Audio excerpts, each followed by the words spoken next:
An age-old question I hear you asking, what is the best skill tree for the Sentinel in PvP?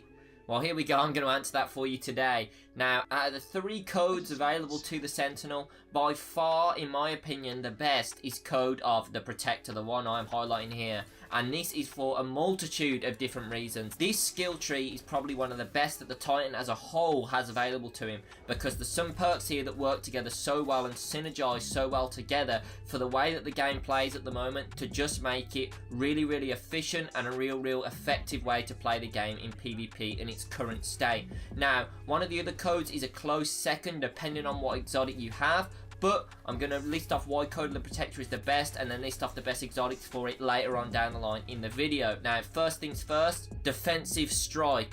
Kill an enemy with this melee ability to create an overshield around you and nearby allies. Now, this is a very good melee ability. Compared to some other melee abilities that different classes have, this is definitely one of the best by far, because the melee strike, if you have this melee available to you and you're getting into a close quarters battle, like I'm saying at the moment, the game is in a state with a lot of shotguns, so you're getting into a lot of close quarters engagement. If you're able to get that melee off to secure the kill and you have Defensive Strike active, you're going to be set up for the next gunfight with such an advantage, purely because the fact you're going to gain an overshield and you're going to be going into the next gunfight with a massive advantage. So definitely Defensive Strike is one of the best melee abilities in the game in my opinion. Rallying Force. Now this right here is one of the reasons why I believe the Sentinel subclass is one of the best that the Titan has available to it.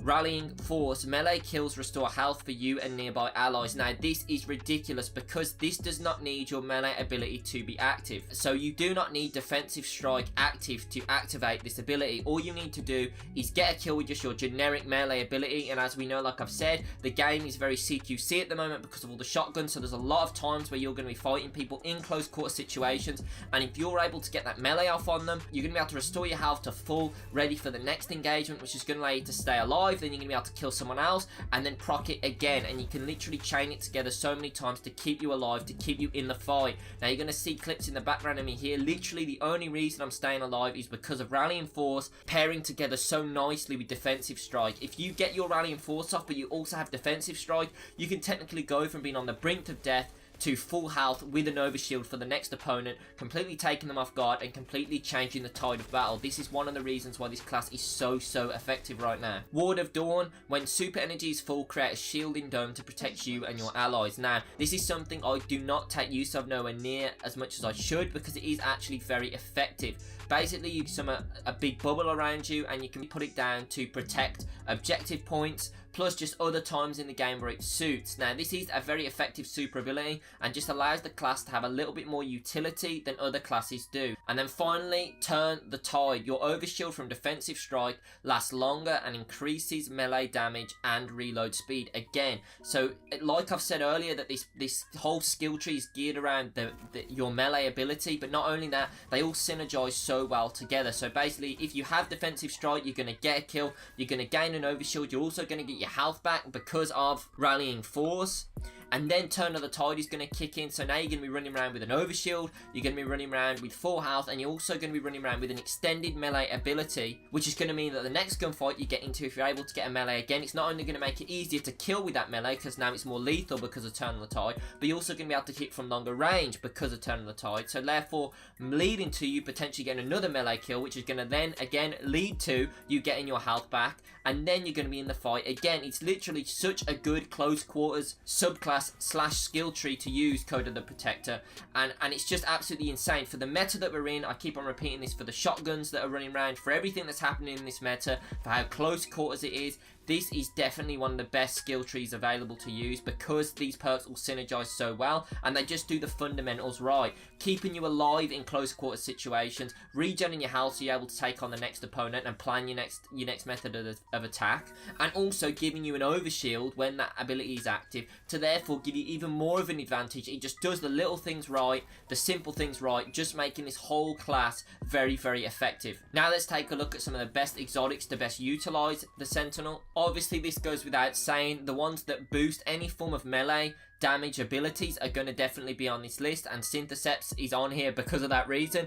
Biometric enhancements, increase melee lunge range, improve melee and super damage while you're surrounded. Like I said, this class is so good for lots of enemies in a close quarter situation because you have so many tools at your disposal when you get a kill. So the Syntheseps just allow you to get a kill from a further range because of the melee lunge range, and also you're going to do more damage when there's multiple enemies around you, a situation that you're going to find yourself in a lot if you are an aggressive player. So Syntheseps are definitely exotic. I would recommend using if you are planning on playing that CQC playstyle. Then another one here, you can have seen me in the background using some of these, the ACD feedback fence. Melee kills build energy. Being struck by a melee ability reduces incoming damage and unleashes the energy in a devastating explosion. Again, this just another tool to allow you to win them melee engagements and win them shotgun punch engagements. Going to be leading you to be very more effective surviving them battles, and then like I've said, gaining the overshield, gaining the health back, and moving into the next engagement with your next opponent even stronger. Now here we have the Ursa Furiosa. Now I don't want to lead you to believe that the other skill trees for the Sentinel aren't very good. That is not true at all. They all are very good in their own right.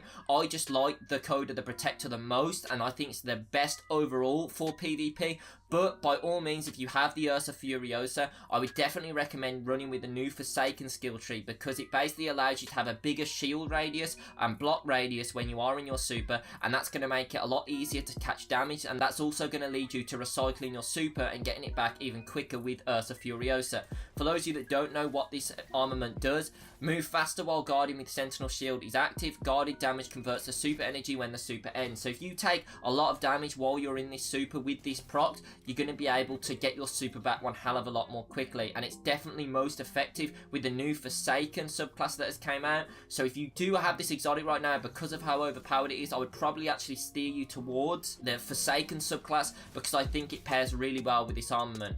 But if you don't have this, I would still definitely recommend with the Code of Protector. But again, it is all personal preference, but in my opinion, the Code of the Protector just overall is the most useful in PvP. And now finally, the best exotic that you can use for the Titan right now, the One-Eyed Mask. Marks the enemy that dares to damage you, track down and destroy your enemy for increased damage and overshield. For the love of God, if you have this exotic right now, please use it, because it is absolutely broken. You're basically it's gonna allow you, if an enemy dares to shoot you and you're able to kill them, you're gonna gain an overshield, and you're also gonna do increased damage for a short period of time. This is incredibly effective if you're in your super. It's incredibly effective if you've got a shotgun. It's incredibly effective if you're just in a normal 1v1 gunfight.